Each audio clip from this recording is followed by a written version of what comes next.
Shout out to Cav for creating the strategy that allowed me and my team to get our first Heatran completion. The Heatran raid took me longer than every other raid combined because you need very specific Pokemon that are built correctly. We started off with 3 Metachams using Close Combat, which all deal max damage, which is 4%. And we also had a Pokemon in Weavile to use Thief and knock off the boss's leftovers. I do believe an Ambipom with Covet actually does the most damage out of any other Pokemon for this purpose. Shout out to Rainer for that piece of information.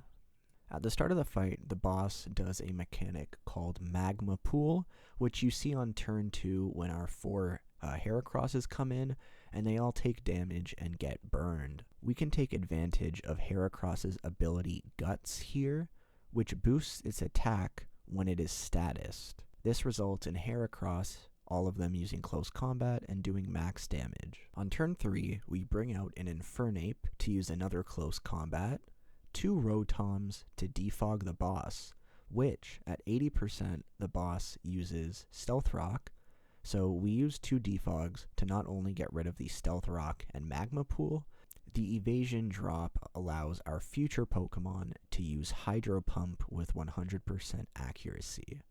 The last Pokemon is a Politoed with hidden ability Drizzle. That will do damage and get the boss to 67% HP, where it will use Roar. So those past 3 turns will be the same every single fight. This is where the fight has some RNG involved, because a random Pokemon from your party will be sent out. The idea is that you want Rain up as long and as often as possible, because not only will that allow the Magma Storm from Heatran to do less damage, it will obviously amp your own water type attacks. You want to get a light screen up with Rotom as fast as possible, and a water sport helps as well to further lower the fire type damage. In our fight, we had 2 Flygon, a Politoed, and a Kingdra get sent out.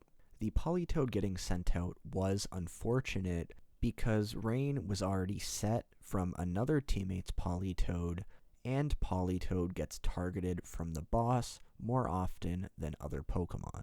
This resulted in Politoed dying, and on turn 4 we only had 1 person available to send in a Pokemon, so they sent in a Rotom to use Light Screen.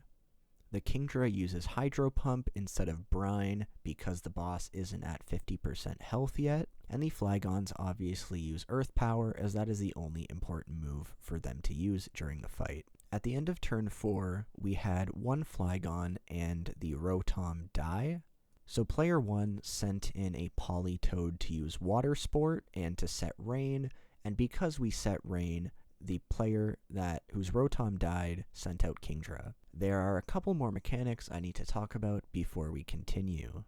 At 40% HP, the boss uses adaptation, which makes it so the damage type that was used against him that did the most damage combined, he is no longer affected by. This is why we use a ton of fighting type damage at the start of the fight and don't proceed with any more.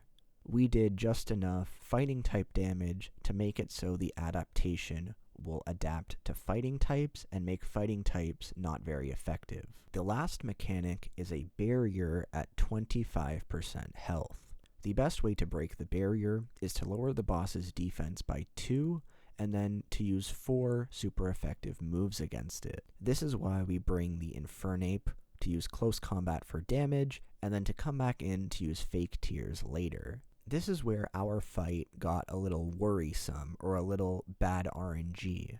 Our player 1, whose Pokemon just died, is the person that has the Infernape with Fake Tears. He brought in Kingdra, who ended up not dying for 4 turns. If you couldn't tell by now, pretty much all you do at this point is just burn the boss down with water type moves. Hydro Pump when the boss is above 50%, and Brine when the boss is under 50%. Everyone has a Flygon in the back that can be sent out when Rain is not possible to be sent out, and it will still do maximum damage at 4%. The next turn, one person sent out a Politoed for Rain, and I sent out my Rotom to use Hydro Pump, but unfortunately I didn't realize that at this point the evasion drop had actually gone away, so my Hydro Pump missed. At the end of this turn, we procced the Barrier or Protective Shield, but as I mentioned before, the person who had the Infernape that is needed to use Fake Tears to destroy the Barrier, his Kingdra was still alive out on the field. The next turn, because my Rotom only has Hydro Pump for a damaging move, I used Rain Dance to set Rain to, again, make the Fire-type moves do less damage, and to increase my team's attack just slightly though, because remember, that Barrier is up. My Rotom was the only Pokemon that died this turn, and Rain was still up for the next turn, so I brought in Flygon and we all did some more damage. Finally, the Infernape player's Kingdra died, so he was able to send out Infernape to use Fake Tears on the second last turn of the battle. Here, we got really lucky. It wasn't raining, and I had my Politoed as the last Pokemon available, so Politoed comes out, sets Rain, uses Weather Ball, and the Kingdra that was still alive used Brine, and we killed Heatran at the very last moment possible. If you guys have any questions about this fight, feel free to leave them in the comments below. I'll try my best to answer them properly and get back to you as soon as possible. Either way, like the video if you enjoyed, and subscribe for more content like this. Peace, guys.